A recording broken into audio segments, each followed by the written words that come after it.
your host, Ryan Broderick. As I said, my name is Ryan Broderick, and I write the Garbage Day newsletter. You were all here for a live event based on an email. Very strange, but thank you. I have been covering the internet and internet culture for a very long time. If you want to hear my bona fides, I've met Grumpy Cat, I have met Doge, and I've been making stupid shit for the internet for a very long time. I wasn't cool in high school. In college, I attended the Occupy Wall Street protest on the Brooklyn Bridge where everyone was arrested. I'm reporting live from the giant line to the prison. We're all going to prison now. And I did. I spent 9 hours in a jail cell, and my mom watched me get arrested on live TV. This is me right there. There I am. Very 720p. I wanted to show you the most embarrassing thing I've ever put on the internet. This is the most desperate I have ever been in my life to go viral.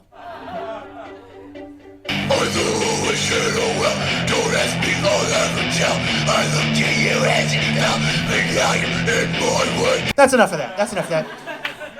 And I've learned over my time covering the internet that when you stare into the void stares back. When you write about the internet writes back. I am the top result for Juggalo on Giphy. That is true, that's me right there. Fucking magnets, how do they work? I have a wiki feed page. I was a little brazen with my foot photos when I was in my early 20s. I would be more mad, but I have a very high rating. I pop up in weird places. I am responsible for the Avril Lavigne replacement theory. My bad, I'm sorry, Avril.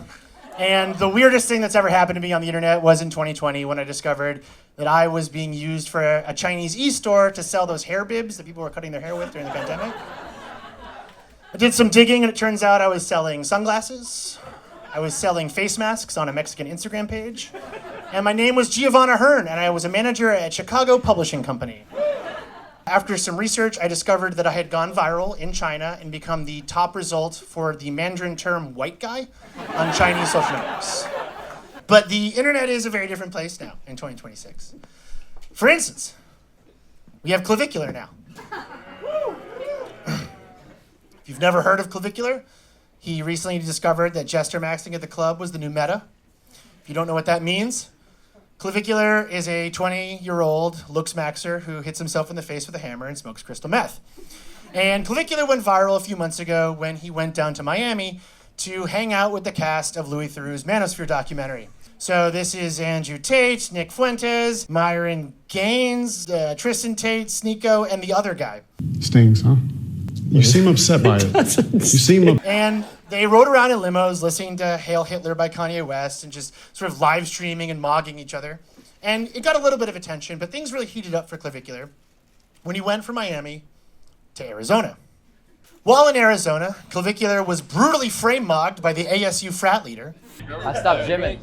He was mid-gesture-gooning when a group of foids came and spiked his cortisol levels, which led this user to ask, is ignoring the foids while munting and mogging moids more useful than SMV chadfishing in the club? He was then rage-baited by top-tier rage-baiter Cassidy Campbell. On my daddy's dick, bro. You fucking sexy. Who then said, you come to Scottsdale, my city, and not check in with me. You know I'm the king of Scottsdale, right? And then he was hard-mogged midstream at the gym by his Chad security guard who's ranked number 1 at ASU. Now you might be saying, Ryan, what the fuck are you talking about? Let me explain. There's a website called Official Chad Rankings that ranks all the Chads. And over the last 4 or 5 months, Clavicular's been making his way up the Chad rankings. In December, he caught the attention, allegedly, of Palantir founder Peter Thiel, who once again, allegedly, invited Clavicular to a Christmas party. Now, if you're not familiar with Peter Thiel, I think this video clip is a pretty good primer. You would prefer the human race to endure, right? You're hesitating. Yeah, well, Yes? I don't know. I would, Okay. After connecting with Peter Thiel, allegedly, Clavicular then traveled from Arizona to New York City, where he connected with the downtown scene, or the Dime Square scene, or, as I like to call it, 1930s Berlin for podcasters, who are, once again, allegedly funded and connected to Peter Thiel. the Antichrist. And this is where Clavicular ended up walking the runway at a New York Fashion Week event. And this was a problem for Nick Fuentes, who does not like Peter Thiel because, last allegedly, he was not allowed to get funds from Peter Thiel for his live stream. These are all rumors, but the right-wing ecosystem right now is very catty, very messy.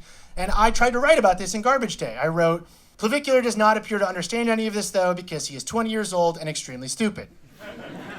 And like I said earlier, I thought this was the end of this story, until GQ published a piece titled Inside Clavicular's Thirsty Tour of New York City, where Clavicular says, someone wrote a piece saying I was too stupid to understand what was going on last night. Then someone else says, oh, it was Garbage Day. It was Ryan Broderick. He doesn't matter. And then Clavicular says, I think that's good, though. It's funny. Which means I mogged Clavicular. I am the top-ranked Chad. Oh yeah, the top rank, Chad. Now, our story's not over. A couple weeks after this, Clavicular was arrested in Florida. I think he was doing something weird with like an alligator. Anyways, he was booked by Maricopa County Sheriff's Department, who wrote down that his height was 5'11".